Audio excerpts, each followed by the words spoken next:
জিন কেন রোগীকে ছেড়ে যেতে চায় না বা রোগীর ঘর বাড়ি ছেড়ে কেন যেতে চায় না, এর পিছনে বেশ কতগুলো কারণ লুকিয়ে রয়েছে। সেই কারণগুলোই আজকের এই ভিডিওটির মধ্য দিয়ে আপনাদেরকে আমি শিখিয়ে দেব, বলে দেব বা বুঝিয়ে দেব। আজকের এই ভিডিওটি হতে আপনি জিন সম্পর্কে নানান অজানা তথ্য, গোপন রহস্য জেনে নিতে পারবেন। চলুন মূল বিষয়ের দিকে এগিয়ে যাই। আমি হারুন রশিদ, আপনারা দেখছেন হানাফি কেল্লা মিডিয়া। দেখবেন অনেক সময় একজন কবিরাজ ভাই একটা রোগীর শরীর থেকে জিনটাকে তাড়িয়ে দিচ্ছে, হটিয়ে দিচ্ছে, ভাগিয়ে দিচ্ছে, ছাড়িয়ে দিচ্ছে, তারপরেও আবার ওই জিনটা ওই রোগীটাকেই ধরে নিচ্ছে। এর কারণটা আসলে কি?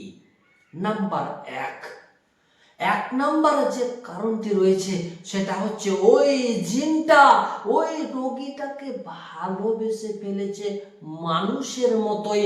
আর এটাকে কবিরাজদের ভাষায় বলা হয়ে থাকে আশিক জিন।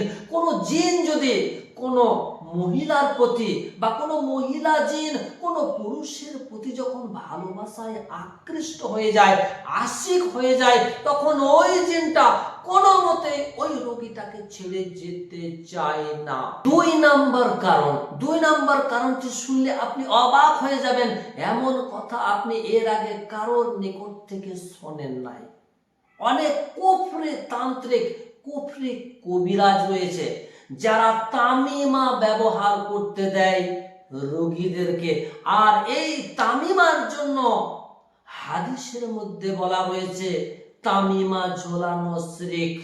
এখানে কিন্তু তাবিজ এবং তামিমার মধ্যে অনেকটাই আকাশ পাতাল পার্থক্য রয়েছে, বিতর্ক রয়েছে। সে বিতর্কর দিকে কিন্তু আমি যাচ্ছি না। হাদিসের মধ্যে রয়েছে তামিমা ঝোলানো শিরক। দেখবেন অনেক কুফরি তান্ত্রিক ওঝা কবিরাজ রয়েছে, তারা এমন সব পশু পক্ষীদের হাড্ডি বা দাঁত বা পশম বা চামড়া অনেক কিছুই সেগুলোতে কুফরি মন্ত্র জপ করে বা কুফরি মন্ত্র লিপিবদ্ধ করে লিখে দিয়ে সেই সব তামিমাগুলোকে রোগীদেরকে গলাতে বা শরীরে হাতে ধারণ করতে দেয়। আর ওগুলো ধারণ করলে তার শরীরে একটা কুফরি জিন চলে আসে ওই তামিমাটার কারণে।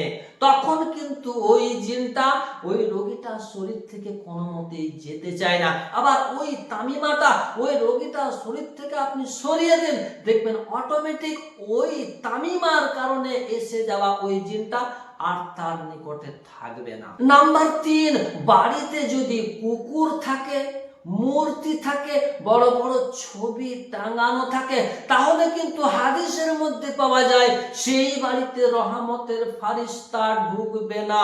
বুকে হাত দিয়ে বলুন তো, কোন বাড়িতে যদি রহমতের ফারিস্তা না ঢোকে তাহলে সেই বাড়িতে কি ঢুকবে? আমি সকলেই এক বাক্যে বলতে পারি, সেই বাড়িতে যদি রহমতের ফারিস্তা না ঢোকে সেই বাড়িতে অবশ্যই শয়তান ঢুকবে।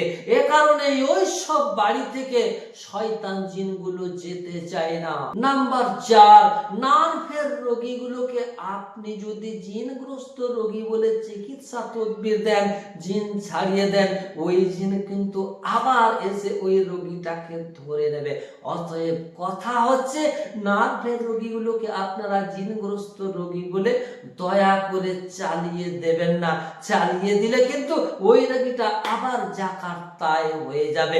এই কারণগুলোর কারণেই একটা জিন একটা রোগীকে ছেড়ে যেতে চায় না। আশা করি সেই কারণগুলো এতক্ষণে আপনারা একটা একটা করে বুঝে গেছেন।